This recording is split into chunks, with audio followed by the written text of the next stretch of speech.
officers' family, friends, and fellow NYPD law enforcement officers in our thoughts and prayers.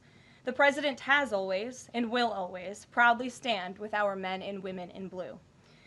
May God bless Officer Islam and the other individuals who were tragically killed in this senseless act of violence. In other news, President Trump's working visit to Scotland was a huge success. In less than 48 hours, President Trump brokered the biggest, most impactful trade deal in history and prevented a war in Asia for the second time since he took office. We have never had a president who wields the full power of the United States to negotiate good deals for our country and its people like President Trump. This is what maximum leverage looks like. On the peace front, President Trump helped deliver an immediate and unconditional ceasefire between Thailand and Cambodia. The two countries were engaged in a deadly conflict that had displaced more than 300,000 people until President Trump stepped in to put an end to it. The president spoke directly on the phone with the acting Prime Minister of Thailand and the Prime Minister of Cambodia to inform both leaders that unless they brought their conflict to an end, there would be no trade discussions or agreements with the United States. Almost immediately afterward, a peace was brokered that will save thousands of lives and allowed for trade negotiations with these countries to resume, and they have. The president has now ended conflicts between Thailand and Cambodia, Israel and Iran, Rwanda and the Democratic Republic of the Congo, India and Pakistan, Serbia and Kosovo, and Egypt and Ethiopia. This means President Trump has brokered, on average, about one peace deal or ceasefire per month during his 6 months in office. It's well past time that President Trump was awarded the Nobel Peace Prize. I know the topic of Israel is on everyone's mind. I have an update from Special Envoy Steve Witkoff, who I got off the phone with this morning. Special Envoy Witkoff and Ambassador Huckabee had a very productive meeting with Prime Minister Netanyahu and other officials today in Israel on the topic of delivering much-needed food and aid to Gaza. President Trump is a humanitarian with a big heart, and that's why he sent Special Envoy Witkoff to the region in an effort to save lives and end this crisis. Tomorrow, Special Envoy Witkoff and Ambassador Huckabee will be traveling into Gaza to inspect the current distribution sites and secure a plan to deliver more food and meet with local Gazans to hear firsthand about this dire situation on the ground. The Special Envoy and the Ambassador will brief the President immediately after their visit to approve a final plan for food and aid distribution into the region, and we will provide more details for all of you once that plan is approved and agreed on by the President of the United States. On the trade front, the President secured a historic trade agreement with the European Union that puts America first and fundamentally strengthens the economic relationship between the two largest economies in the world. This deal delivers on two of President Trump's core promises on trade, supercharging America's manufacturing capacity and opening up foreign market access to American businesses. The deal guarantees that American businesses will have unprecedented levels of access to the European Union markets to export our American-made goods. Also, as part of this agreement, the EU will purchase $750 billion in U.S. energy to strengthen our energy dominance, reduce European reliance on adversarial sources, and narrow our trade deficit with the EU. The EU will also make new investments of $60 billion in the United States, in addition to the more than $100 billion the EU companies already invest in the U.S. every year. All of these massive purchases and investments will happen by the end of 2028. What we are watching is President Trump rebuilding the greatest economy in the history of the world and simultaneously proving the so-called economic experts wrong at every turn. Media pundits said a trade deal with the EU this monumental and beneficial to America would be impossible, but President Trump made it happen. The so-called economic experts repeatedly said that the American economy would be in a recession this summer. Well, summer is here. It's almost over. And that recession does not exist. Yesterday, in fact, real GDP growth in the second quarter increased at a 3.0% annual rate, significantly above expectations. President Trump's America First policies are driving economic growth, as he always said they would. And this growth is being driven by the private sector, not the government. Federal government spending fell for a second straight quarter, while real business fixed investment rose by nearly 2%. Following its first quarter surge. President Trump is right-sizing government spending, reversing the damage done by the Biden administration, and allowing the private sector to flourish. The same so-called experts claimed that President Trump's tariffs would spike inflation and hurt American consumers. But consumer spending growth just accelerated and inflation remains right on track.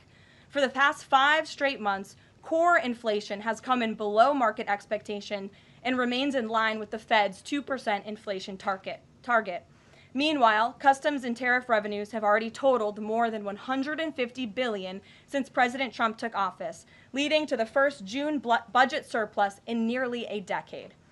Those revenues will skyrocket even further starting tomorrow when new reciprocal tariff rates take effect. President Trump is restoring America's economic sovereignty by reducing our reliance on foreign countries, boosting investment in the U.S. to the tune of trillions of dollars, and creating hundreds of thousands of high-paying jobs for the American people. With America finally put first on trade and the largest middle-class tax cuts in history and other pro-growth provisions of the One Big Beautiful Bill beginning to take effect, the American economy will boom like never before over the course of the next 3.5 years, thanks to the president's vision. Finally, as you all know, the president signed an executive order earlier this year to solve the problem of exorbitant pharmaceutical pricing. According to recent data, the prices that Americans have been paying for brand name drugs are more than 3 times the price other similarly developed nations pay. The president is determined to solve this problem and took further action today. He has signed 17 letters to pharmaceutical companies' CEOs. And I would like to read you one of these letters to the CEO of Eli Lilly. All of these letters will be provided to you following this briefing. This is to the CEO of Eli Lilly from the President of the United States. On May 12, 2025, I signed an executive order delivering most favored nation prescription drug pricing to American patients to stop global freeloading and guarantee that Americans pay the same prices enjoyed by other developed nations. Right now, brand name drugs in the United States are up to 3 times higher on average than anywhere else for the identical medicines. This unacceptable burden on hardworking American families ends with my administration. Most proposals the Trump administration has received to resolve this critical issue promised more of the same, shifting blame and requesting policy changes that would result in billions of dollars in handouts to industry. Moving forward, the only thing I will accept from drug manufacturers is a commitment that provides American families immediate relief from the vastly inflated drug prices and an end to the free ride of American innovation by European and other developed nations. Accordingly, I'm calling on Eli Lilly and Company and every manufacturer doing business in our great country to take the following actions within the next 60 days. Extend the most favored nation pricing to Medicaid, guarantee most favored nation pricing for newly launched drugs, return increased revenues abroad to American patients and taxpayers, provide for direct purchasing at most favored nation pricing. The President's team, including Secretary Kennedy and Administrator Oz, stand ready to implement these terms. The President expects to further engage with them immediately in good faith to deliver relief for American families. Make no mistake, a collaborative effort towards achieving global pricing parity would be the most effective path for companies, the government, and American patients. But if you refuse to step up, we will deploy every tool in our arsenal to protect American families from continued abusive drug pricing practices. Americans are demanding lower drug prices, and they need them today. Other nations have been freeloading on U.S. innovation for far too long, and it is time they pay their fair share. I look forward to your binding commitments to each of these goals by September 29th, 2025, and my team stands ready to assist with implementation questions. Thank you for your immediate attention to this vital national priority. Signed, President Donald J. Trump.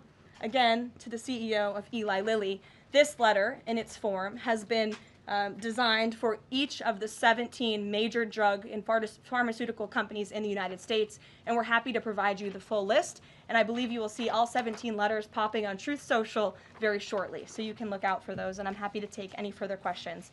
Before we get to questions, I do have one other announcement from the White House and from the President. We are proud to announce that the construction of the new White House Ballroom will begin. For 150 years, presidents, administrations, and White House staff have longed for a large event space on the White House complex that can hold substantially more guests than currently allowed. President Trump has expressed his commitment to solving this problem on behalf of future administrations and the American people. The White House is one of the most beautiful and historic buildings in the world. Yet the White House is currently unable to host major functions, honoring world leaders in other countries without having to install a large and unsightly tent approximately 100 yards away from the main building's entrance. The White House State Ballroom will be a much-needed and exquisite addition of approximately 90,000 total square feet of innately designed and carefully crafted space with a seated capacity of 650 people, which is a significant increase from the 200-person seated capacity in the East Room of the White House.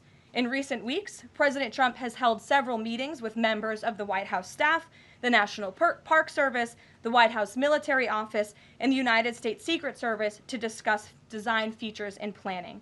President Trump has chosen McCreary Architects as the lead architect, which is well known for their classical architectural design and based right here in our nation's capital. The construction team will be headed by Clark Construction, and the engineering team will be led by AECOM. The project will begin in September 2025, and it is expected to be completed long before the end of President Trump's term. President Trump and other donors have generously committed to donating the funds necessary to build this approximately $200 million structure. The United States Secret Service will provide the necessary security enhancements and modifications.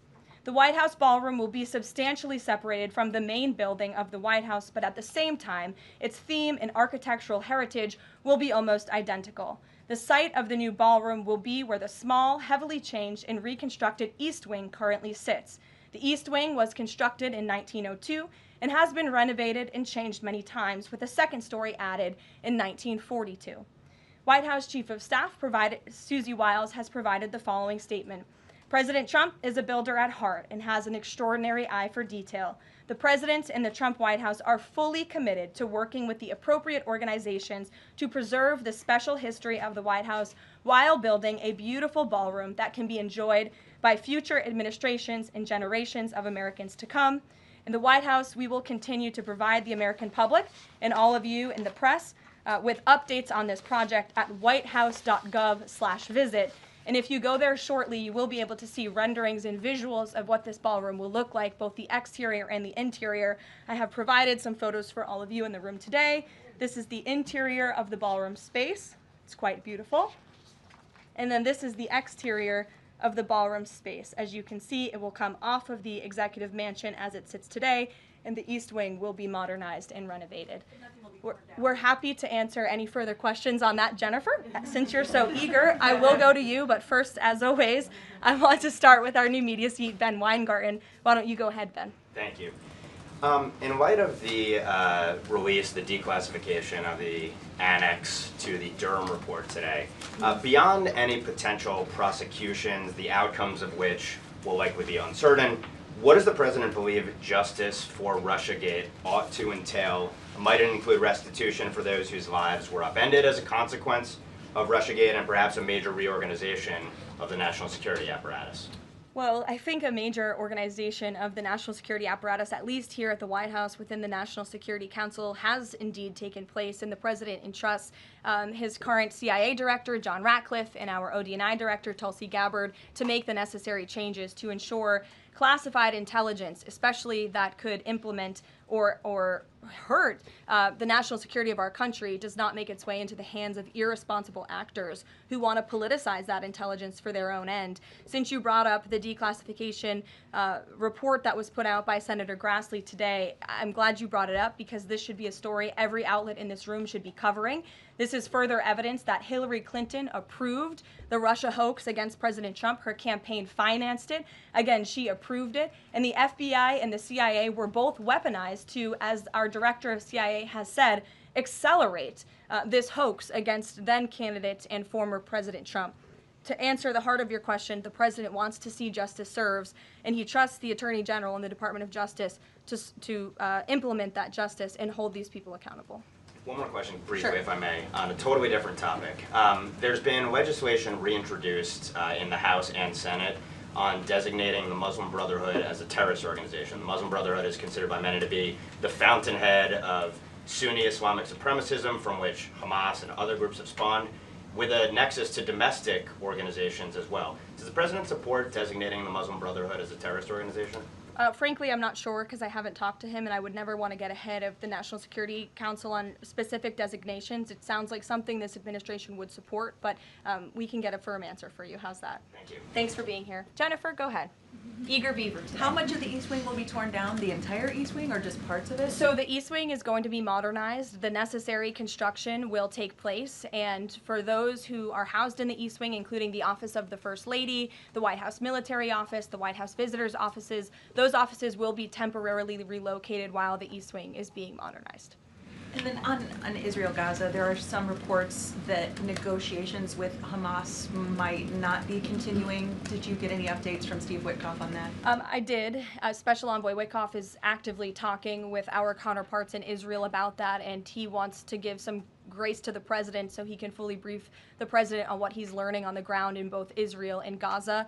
But the president put out a very strong statement on Truth Social this morning, which I'm sure you saw, and he said the quickest way to end this entire conflict, the humanitarian crisis that we've seen, and the crisis in Israel that of course started on October 7th when Hamas brutally kidnapped and raped innocent Israelis, that terrible terrorist attack, is for Hamas to surrender, to release all of the hostages, and to end this conflict. And that's what the president wants to see. He's made that very clear. But the special envoy will be in Gaza tomorrow, as I shared with you previously.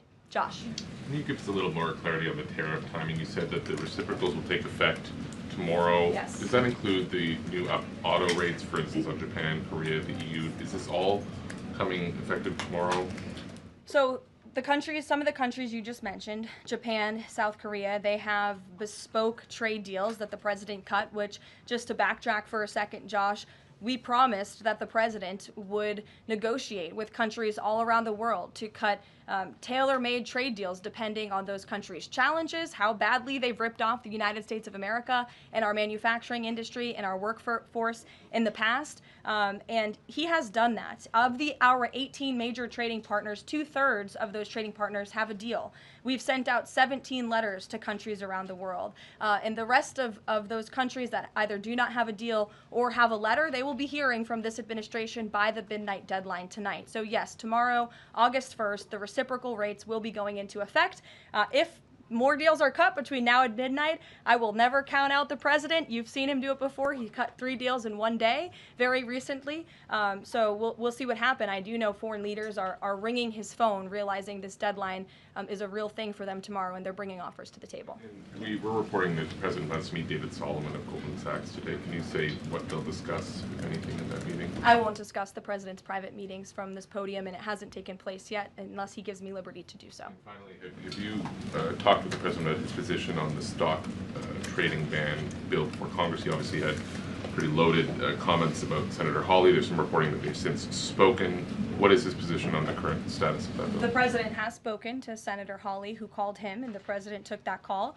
As the president said in the Roosevelt Room yesterday, conceptually, he of course supports the idea of ensuring that members of Congress and United States senators who are here for public service cannot enrich themselves. And the reason that this idea to put a ban on stock trading for members of Congress is even a thing is because of Nancy Pelosi. I mean, she is rightfully criticized because she makes, I think, $174,000 a year, yet she has a net worth of approximately $413 million. In 2024, Nancy Pelosi's stock portfolio, this was a fascinating statistic to me, grew 70% in 1 year in 2024, and her portfolio outperformed every single large hedge fund in that same year, and even more than doubled the returns of Warren Buffett's Berkshire Hathaway. So I think the president stands with the American people on this. He doesn't want to see people like Nancy Pelosi enriching themselves off of public service and ripping off their constituents in the process. As for the mechanics of the legislation and how it will move forward,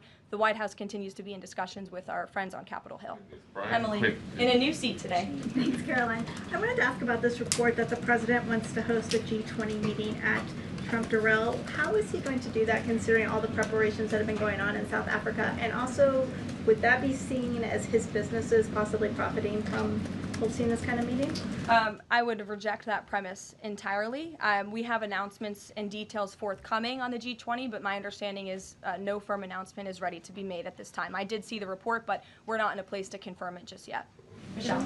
Just on the tariffs, what are the logistics for imposing those? Does the president have to sign an executive order tonight? What's the timing on that? Yes, and he will be signing an executive order at some point this afternoon or later this evening. And as always, we'll keep you posted when that happens, and it will be released from our office. And there's some of these countries that have they all had contact with U.S. officials, or are there some countries that are going to get letters that have had no opportunity to negotiate with the United States? Well, there's a lot of countries that I know have reached out. I believe it's upwards of 200 countries around the world have reached out to the trade and tariff team.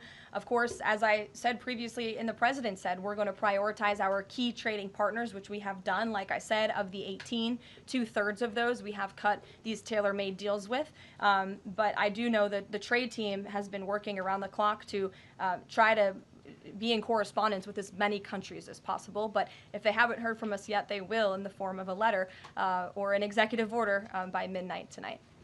We'll go to the back. Sure, go ahead. In the back left. Thank you. Amanda, yes. Thank you very much. I have a talk ask about the U.S. Amanda, you can go. U.S. and South Korea tariff negotiations. At the tariff negotiation between South Korea and the United States concluded yesterday. President Trump stated on his SNS, Truth Social, that he would announce the specific details of the investment in the United States at the South Korea United States Summit in 2 weeks.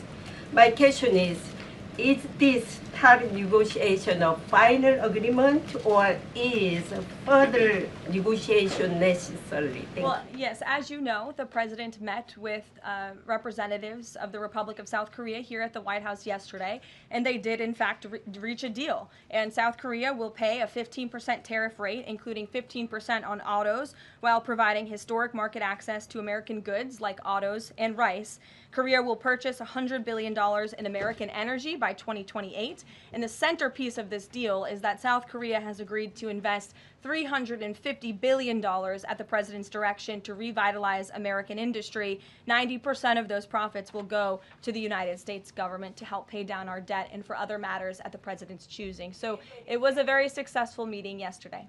When is set up the further U.S.-South Korea summit day? I'll get you something on that. I don't have it at my fingertips. Okay, Amanda. Thank you, Caroline. There are a number of congressional Republicans who have raised the alarm about the fact that roughly 80% of pharmaceuticals are either manufactured or their precursors are manufactured in either China or India. There are some pieces of legislation, some recommendations, which include either onshoring, nearshoring, or friendshoring, those components of that. Do you know if the president intends to throw the weight of the executive behind that? I don't have any updates for you at this time. I do have an update on our EU trade deal. I stand corrected. It's not $60 billion in investments. It's $600 billion in investments. I want to make that very clear. And I personally watched the president behind closed doors with the European president in Scotland negotiating this deal. And he got the most juice out of that squeeze that he could. And he was constantly looking out for America's interests. So I just wanted to clarify that one point. Deanna. Thanks, Caroline. For the countries that don't have a deal yet, should we be looking at the April 2nd chart at all? Or is he negotiating and talking about having a set tariff rate, 10%, 20%? Those discussions are taking place with the trade team today, and again, we'll provide further guidance with that executive order once it is signed, and the answer to that question will be in that executive order. Is he looking to provide any more extensions today after his phone call with Mexico? Is there any other conversations like that? I do know that other foreign leaders around the world have reached out, and if the president decides to share the conclusions of those calls with all of you, he will do so himself. But I do want to reiterate what the president said about Mexico. Mexico is still paying tariffs. They're paying a 25% tariff on fentanyl, 25% tariff on cars, a 50% tariff on steel, aluminum, and copper. And additionally, Mexico has agreed to immediately terminate its non-tariff trade barriers, of which there are many. And as the president said, we will continue to to talk to Mexico over the next 90 days with the goal of signing a larger trade deal. The key to this, again, is Mexico has agreed to terminate those non-tariff barriers and to continue to work with us in good faith. Mexico is a very unique situation of all the other countries around the world because, of course, we share our southern border with Mexico, which we've seen an increase in cooperation between Mexico's President Claudia Sheinbaum and our administration on clamping down on drug trafficking and human trafficking at the southern border. We appreciate those efforts and will continue to work in good faith and to continue to have these trade discussions as well. Joey. Yeah, thanks, Caroline. Just clarifying on a previous question. President Trump has indicated he's been looking at either 15% or 20% baseline universal tariff. Has he landed on one of those yet? I won't get ahead of the president on that baseline announcement. And then secondly, what did Treasury Secretary Bassett mean yesterday when he called the new Trump accounts for newborns a, quote, backdoor to privatizing Social Security? Does the administration view this new Trump accounts as a way to, in the long term, perhaps privatize Social Security? What the Secretary of Treasury was saying and what this administration believes is that these Trump newborn accounts, which is an incredibly creative and great provision that was in the One Big Beautiful Bill for newborn babies and families and future generations of Americans, will help supplement, not substitute, Social Security. The Trump administration is wholeheartedly committed to protecting Social Security. The president did it in his first term. He's doing it again in this term. But these newborn accounts are another revenue stream for young people to watch their money grow throughout their lives and to one day be able to access those funds so they can hopefully build a home and live the American dream. Jake. Just one follow-up on tariffs and then one not. Is the president at all considering extending the August 12th China deadline at all? Is that in consideration? So look, on China, you heard from the president on Air Force One when we were returning from Scotland. You've heard from the Treasury Secretary as well, Ambassador Jameson Greer. They just spent 2 days in Geneva for their third round of talks with China. And the current policy, the current trade program that we have going with China right now, as it stands, will decrease our deficit by $5 billion this year. So we are moving in the right direction when it comes to China. And Secretary Besson and Ambassador Greer continue to be in direct communication with our Chinese counterparts. But is the deadline, is it extension on the table potentially from the August 12th deadline as it stands? I don't think so, but I'll let the Secretary of Treasury speak on that because he's leading these negotiations. Reagan, go ahead. Thanks, Caroline. There's growing frustration that more of Trump's nominees haven't been confirmed. Why does the president think Senate Republicans are so behind, and has he had any further conversations with Leader Thune about it? The president has had many conversations with his friends in the United States Senate about advancing his nominees, his judicial nominees through this process. It is critical that we get these good attorneys in these positions so that we can end the weaponization of justice, so we can have true law and order in our country. It's unfortunate the Democrats are playing political games, but the president has made it clear to Senate Republicans they need to do everything in their power to advance the president's nominees as well. Kelly, go ahead. Caroline, thank you. 2 questions real quickly. Sure. Nigeria. Congressman Chris Smith, Republican from New Jersey, is calling upon the President of the United States to do something in terms of imposing perhaps sanctions on Nigeria for the persecution of Christians living in the northern part of Nigeria by radical Islamic groups. Has he contacted the President yet? And do you know if there's any action that the President will take? I'm not tracking a call between the president and the head of Nigeria. I know the president wholeheartedly condemns the persecution of Christians or, frankly, of people of any faith all over the world, but I don't have any updates for you in terms of sanctions in this part of the world. My second question, Caroline, deals with immigration here in America. As you know, a lot of deportation has been going on. ICE has been going after violent criminals that are here illegally, and rightly so. In the midst of that, there are some evangelical pastors who are stating that it may have gone to a point of being indiscriminate and actually getting innocent people like members of the clergy. Has the president and has ICE looked at that to see how they can actually go after those violent criminals, but also make sure that members of the clergy are still not being deported? Well, look, the administration has always maintained the position that anyone who illegally crosses our nation's borders is subject to deportation. That's just the law of the land, and we must be a nation that enforces our laws. But the priority from ICE, of course, is to deport, detain, arrest, and remove violent illegal aliens and criminals from our country. And they have been doing that at the rate of thousands of illegal violent criminals every single week, especially in Democrat-run sanctuary cities where these illegal violent criminals have been given a safe haven and have essentially been immune from our nation's laws under the previous administration. That's not happening anymore because of this president and Secretary Noem in the Department of Homeland Security, and we are going to be a nation of laws. And as we've said repeatedly, if you came here illegally, you are subject to deportation, but the priority are those public safety threats that we must remove from our communities. Thank you so much, Caroline. Two questions. So what Hamas hardens its position and Israel provides aid? Do you have any new information on the hostages that need aid too? And second question, we heard President Trump criticize President Macron and Prime Minister Starmer for their statement about recognizing a Palestinian state.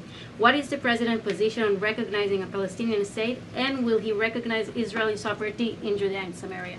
I can answer both of those questions for you. On the second question about a Palestinian state, the president expressed his displeasure and his disagreement with the leaders of France, the United Kingdom, and Canada. He feels as though that's rewarding Hamas at a time where Hamas is the true impediment to a ceasefire and to the release of all of the hostages. So to your first question, the president wants to see all of the hostages released. He cares deeply about this. He has met with many of the former hostages, many of the families of those who have loved ones who are still being held hostage in Gaza. I have met with them too. It is absolutely devastating what these poor people have been through, and the president is always thinking about them, and that's why he's designated his special envoy, Steve Witkoff, who's doing a tremendous job to release the hostages and to end this conflict. But the president has always said the last remaining hostages, now there are 20 living hostages in Gaza, will always be the hardest because Hamas is unfortunately using these innocent people as bargaining chips. But nevertheless, we are committed to seeing this come to an end. Elizabeth. Thanks, Caroline. Part of the settlement with Brown prohibits it from performing transgender procedures or prescribing hormone puberty blockers, that type of thing. Will eliminating these types of procedures be a priority for the Trump administration in negotiations with other universities? I can tell you that ending the chemical castration of children in our country is a priority of this administration. We've talked to many of these universities about it, but the president has also taken very strong action to cut off the funding for any medical institution in this country that provides those barbaric procedures. The Brown University agreement, since you brought it up, is yet another win to root out anti-Semitic behavior on our nation's college campuses and unlawful racial discrimination. Brown has agreed to no longer allow unlawful racial discrimination in admissions or university programming. They have agreed to provide access to all relevant data and information to rigorously assess compliance with its commitment to merit-based admissions, and they will pay $50 million over 10 years to state workforce development organizations that comply with anti-discrimination laws, supporting regional economic growth and career opportunities. Brown will also adopt the definitions of male and female from President Trump's executive order, defending women and gender ideology extremism for women's sports, programming, facilities, and housing. Brown will no longer perform gender reassignment surgeries on minors or prescribe them puberty blockers or cross-sex hormones. And Brown will take steps to improve the campus climate for Jewish students and combat anti-Semitism on their campus. This is yet another huge win for American students and for those who love our country and want to abide by our country's laws. On the topic of defending women from gender ideology extremism and helping women's sports, the president will be signing an executive order at 4 o'clock today with some very famous professional athletes whom I'm sure you all know. And that executive order will be focused on strengthening athletics in our country and making America healthy again. And we are going to re-implement the presidential fitness test in America's schools, which is, I think, something all Americans can get behind. So you'll hear from the president in 2 hours, and we will see you all there. Thank you.